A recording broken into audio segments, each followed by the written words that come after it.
There are different clustering methods which fall into two broad categories: hierarchical clustering, which includes agglomerative and divisive methods, and partitioning methods, which includes k-means and partitioning around medoids. Agglomerative hierarchical clustering has been widely used in microarray data analysis. We will consider the task of clustering genes, although you could also consider the task of clustering samples. At the first step, all genes are essentially clusters of size 1. Once the distance between all pairs of clusters has been calculated, hierarchical clustering groups the two clusters that are most similar.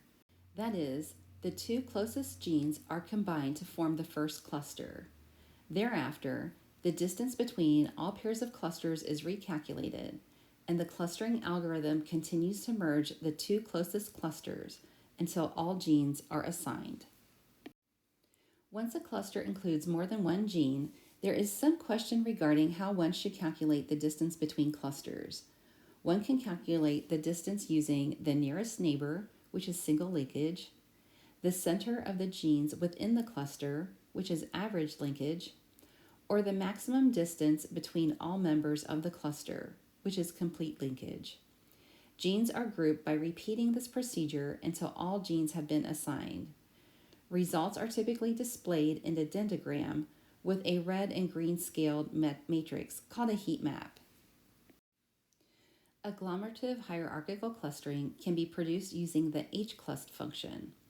Because single linkage uses the minimum distance between the clusters, the distance matrix can be used in constructing a hierarchical clustering of the data. First, cluster 1 and 3 are merged to form a new cluster. Clusters 1, 3, and 7 are then merged to form a new cluster. Then cluster 2 and 4 are merged.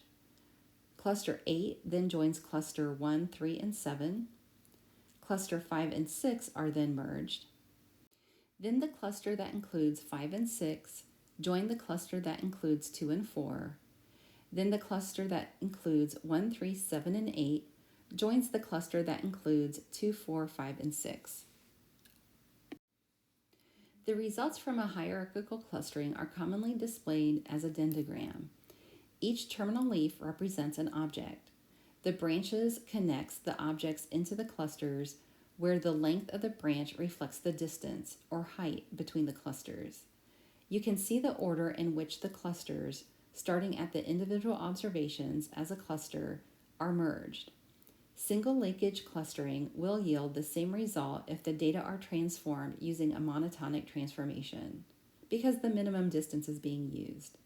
Single linkage clustering results in clusters whose members may be related by only one common link, such as a friend of a friend, so that the resulting clusters may not be internally homogeneous. For complete linkage hierarchical clustering, again at the first step, all genes are essentially clusters of size 1. Once the distance between all pairs of clusters has been calculated, hierarchical clustering groups the two clusters that are most similar, that is, the two closest genes are combined to form the first cluster. Thereafter, the distance between all pairs of clusters is recalculated.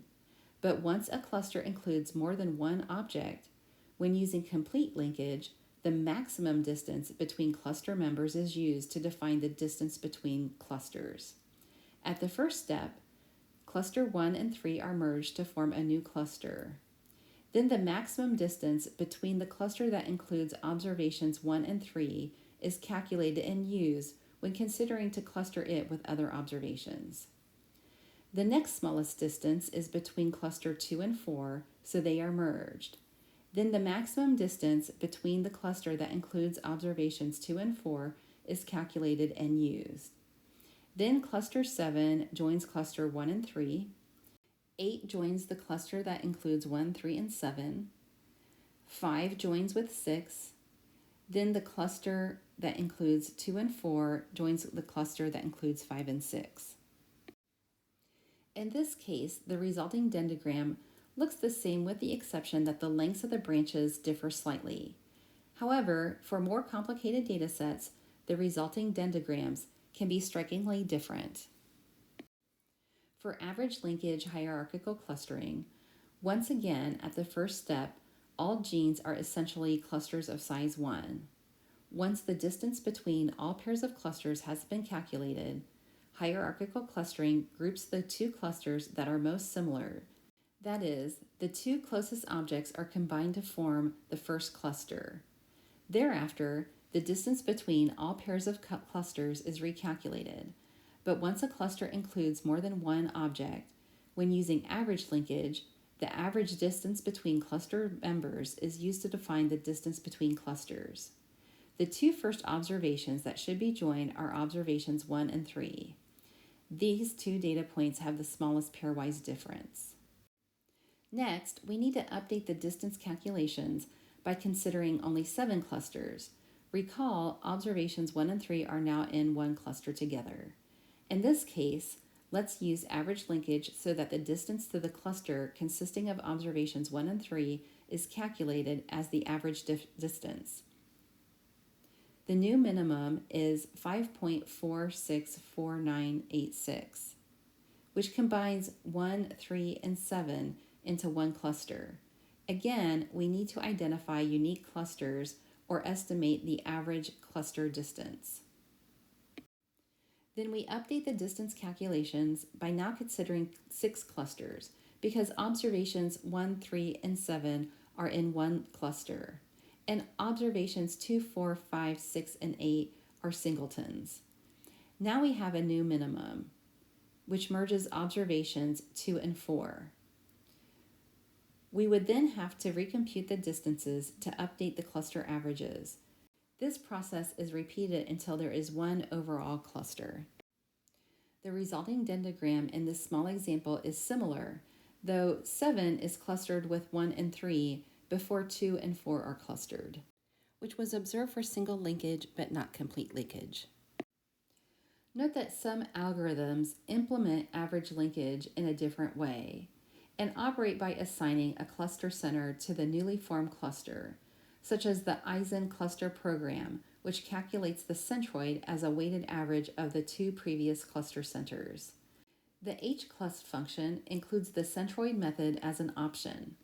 The centroid method is similar to average linkage, except it requires the cluster center to be an existing observation within the cluster. Other methods of calculating distance between clusters is Ward's method, which seeks to minimize the within cluster sums of squares. At each stage, pairs of clusters are joined and the within cluster sums of squares is calculated. The two clusters selected for merging at a given stage are those which result in the minimum increase in the total within cluster sums of squares. If Euclidean distances are passed to hclust, use the method ward.d2, as the distances will be squared before clustering. If squared Euclidean distances, or 1 minus the correlation distances, are passed to hclust, use ward.d.